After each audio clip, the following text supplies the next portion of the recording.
Americans face a wealth of economic challenges. Those challenges have produced a new paradigm in creating multi-generational households. We're joined by Donna Butts, Executive Director of Generations United. It's always good to have you on the show.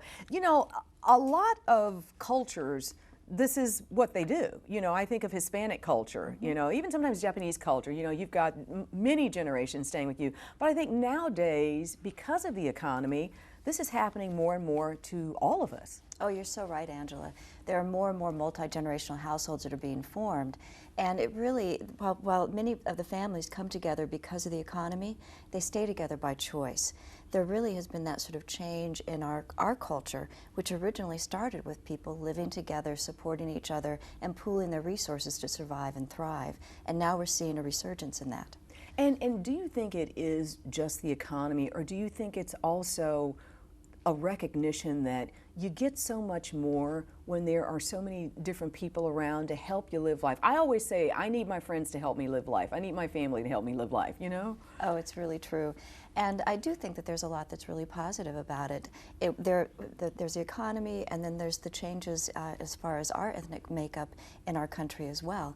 And it really is a stronger, we're stronger because of it.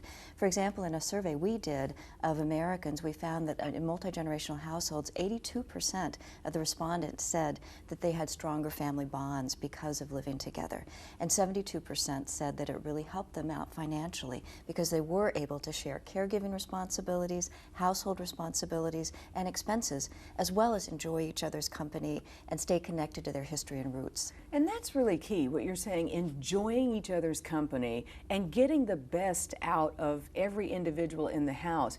And to me, it really can cut down on a lot of shenanigans that can go on, especially for your kids, you know, and you don't have, mom's not home, maybe you're a latchkey kid, but now grandma's there, or aunt so-and-so's there, or uncle so-and-so's there, and so you got to answer to some people. You got to answer to folks. It's that whole thing about it takes a village. That's right. Every child needs some other older adult who just adores them. That's right. And so in an extended family, you have that. Yeah, it's you know, I unfortunately did not get to know any grandparent until I was 16 or 17 years old. That is so sad. And thank goodness grandmother lived probably about 10 years after that, and I got to know what it was like to have a grandmother. But, you know, I missed out. And I really think that I could have gotten a lot from knowing my grandparents. And it's nice to know that situations are occurring now where, yeah, you get to know grandparents, you get to hear the stories about days of yore, which helps you put life now in perspective. It really does. It gives you that sense of roots. But the other thing that's happening is that millennials are coming home and staying home. And a part of it is because what we're finding is that parents and their children actually like each other now. It's not like the generation I grew up in where you wanted to rebel and get out of home as fast as you could. Now it's not seen as a sign of weakness. They actually enjoy spending time together. There's a lot of that because the economy's bad and millennials they can't find a job, so they can't be on their own with respect to, you know, finding a place to live. Is that a lot of it? Some of it is the fact that the economy, how expensive it is to be on your own. But again, it's not uncomfortable because they actually like each other. But the thing that I think is also really interesting is that the whole lifespan's changing. When you think about it, we've added all of these years to life, and it's not like we've added them all into the last 10 years of life. We've added them across the lifespan. So every part of life is going to be a little bit longer. And that's a wonderful thing. And you know what this also does? It decreases stress. Because as you and I know, since we're not 20 years old, stress is a mother. I mean, it can just cause a wealth of concerns and problems. And this just takes the stress level down.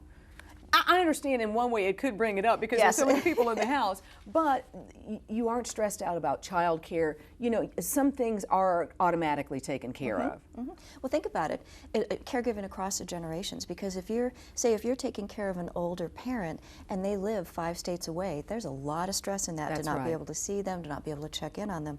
So it really helps with caregiving as people change across their lifespan, as people age and they need more care. They can provide care for the children, but the children then can help a little bit with them too. Yeah. So it really makes sense. It does, and I know I've said it once, but I really want to repeat how important it is that when you do have a multi-generational situation in your household, that you're able to really learn about different aspects of history, because sometimes I feel like kids nowadays, they have they don't know anything about the struggle because they you know, weren't born then. Right. And they see, you know, what is happening in the United States now, but where did this originate? Well, your grandmother, she can tell you maybe about being born to slaves, you know, it on and on and on. And this is good for the development, the edification of children. It really is. It really helps to know those, again, the sense of roots, the sense of history. But think about how we help people ground in the history. You think about it now with September 11th. So many of the young people weren't born or didn't experience that. And one thing that people who did survive that know is that we do survive. That's right. That we're going to be okay.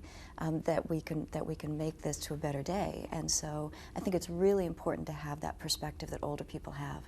Other countries have already jumped on board, I think, the multi-generational living. Would you agree? Oh, I totally agree. We're really an anomaly in the U.S. When you think about it, when the country was first settled, people lived together. They lived together to survive. That's right. And it was only as industrialization and as people had to start to travel to find work that families started to get further and further apart from each other. That didn't necessarily happen in some other cultures, and that's also why we're seeing an increase in the U.S. is as our either Hispanic population or Asian population are increasing, we're seeing more multi-generational households, and then the trend among longer time residents to find that it does help the families when they're together. Now, as you said, it's not for everybody, right? And there are some stresses and there's some things you need to do to prepare for it, but it really is working out very well for a number of families, and we should support them and not think they're odd. That's right. And you know, as you and I discussed on a previous show, a lot of times grandparents are trying to fill a gap. If a child is unable to take care of the children, they don't want their children in the foster care system. The grandparent says, bring the kids to me while the parent gets their stuff together. And you know, that grandparent could be pretty young and might be taking care of her mother as well. So. And those situations happen. There was a grandmother that I know very well in Illinois who is raising her grandson, and her mother also lives with them. And she says it's just a blessing. You know, she's always either cruising and taking Joy to school or cruising and taking her mother to a doctor's appointment, but she wouldn't have it any other way because she's got her family with her and they care about each other. We are family. That's what it's all about. Donna Butts, Executive Director of Generations United, thank you so much for joining us. Oh, it's thank always you. Good to it's see so you. good to see you. All righty. From the Air Force to helping keep the friendly skies safe, we're going to talk with entrepreneur Jan Adams after a break. Stay with us.